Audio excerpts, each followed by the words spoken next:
মহিলারা যদি স্বপ্ন দেখে তার স্বামী অন্য কাউকে বিয়ে করছে, তাহলে এ স্বপ্নের ব্যাখ্যা কি?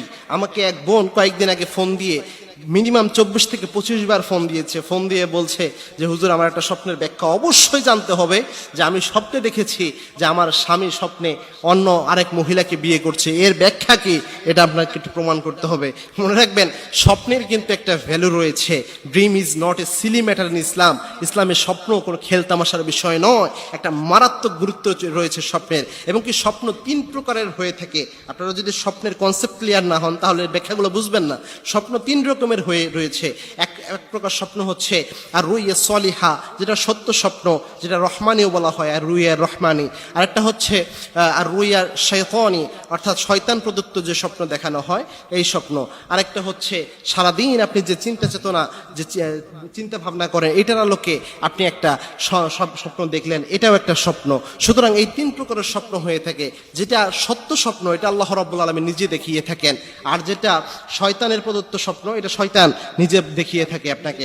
সুতরাং স্বপ্ন এই 3 প্রকার। আর স্বপ্নের ভ্যালু হচ্ছে, আল্লাহর হাবিব সাল্লাল্লাহু আলাইহি ওয়াসাল্লাম জানিয়েছেন, স্বপ্ন হচ্ছে নবুয়তের 46 ভাগের 1 ভাগ।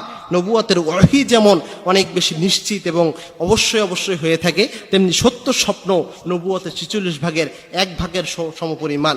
এবং কি আল্লাহর হাবিব সাল্লাল্লাহু আলাইহি ওয়াসাল্লাম জানিয়েছেন, লাম ইয়াবকা মিনান নবুওয়াতি ইল্লাল মুবাশশিরাত, আমার উম্মতের জন্য নবুয়তের কোনো কিছু অবশিষ্ট নাই মুবাশশিরাত ছাড়া। সাহাবায়ে কেরাম প্রশ্ন করলেন, ইয়া রাসূলুল্লাহ, মুবাশশিরাত কি? আল্লাহর হাবিব সাল্লাল্লাহু আলাইহি ওয়াসাল্লাম জানালেন, আর রুইয়া সলিহা, সত্য স্বপ্ন, এটাই হচ্ছে মুবাশশিরাত। এটাই আল্লাহ রাব্বুল আলামিন দিক নির্দেশনা দিয়ে থাকেন সত্য স্বপ্নের মাধ্যমে। সুতরাং সত্য স্বপ্নের একটা ভ্যালু রয়েছে। এখন কোনো মহিলা যদি স্বপ্নের মধ্যে বিয়ে দেখে, মুহাম্মদ ইবনে শিরিন, তিনি ছিলেন স্বপ্নের বিখ্যাত স্বপ্ন বিশারদ। তিনি তার স্বপ্নের ব্যাখ্যা গ্রন্থে বেশ কিছু জিনিস নিয়ে এসেছেন। যেমন তিনি বলেছেন, কোনো মহিলা যদি এরকম স্বপ্ন দেখে যে সে তার নিজের স্বামীর সাথেই স্বপ্নে তার বিয়ে হচ্ছে, অথবা তার স্বামী তাকে বিয়ে করছে, এরকম কোনো কিছু যদি হয়, তাহলে বুঝতে হবে এটা একটা ভালো জিনিস। কেননা বিয়ে তো অনেক ভালো জিনিস, বিয়ে একটা পজিটিভ ইঙ্গিত দিয়ে থাকে।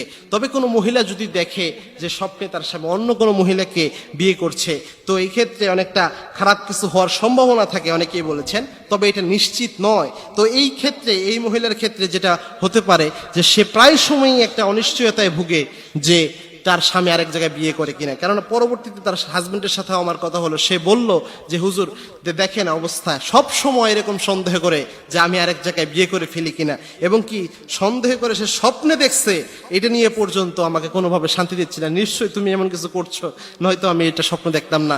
তার কারণ হচ্ছে সে সারাদিন এটার মধ্যে একটা জল্পনা কল্পনা চিন্তা ভাবনা রয়েছে।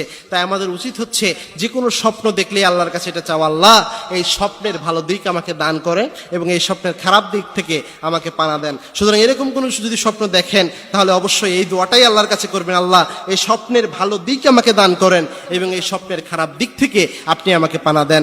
এবং কি আল্লাহ রাব্বুল আলামিনকে চাইবেন যেন স্বপ্নের কোনো খারাপ দিক আপনাকে আল্লাহ রাব্বুল আলামিন দান না করেন। আর খারাপ স্বপ্ন যদি দেখেন, তাহলে অবশ্যই বাম পাশে থুতু নিক্ষেপ করে আল্লাহর কাছে আশ্রয় চাইবেন। ভালো স্বপ্ন দেখলে 2 রাকাত নামাজ পড়ে চাইলে আল্লাহর কাছে এটার কল্যাণটা আপনি আল্লাহর কাছে চাইতে পারেন। আল্লাহ রাব্বুল আলামিন এই আমলগুলো করার তৌফিক আমাদের সকলকে দান করুন। আল্লাহুম্মা আমিন।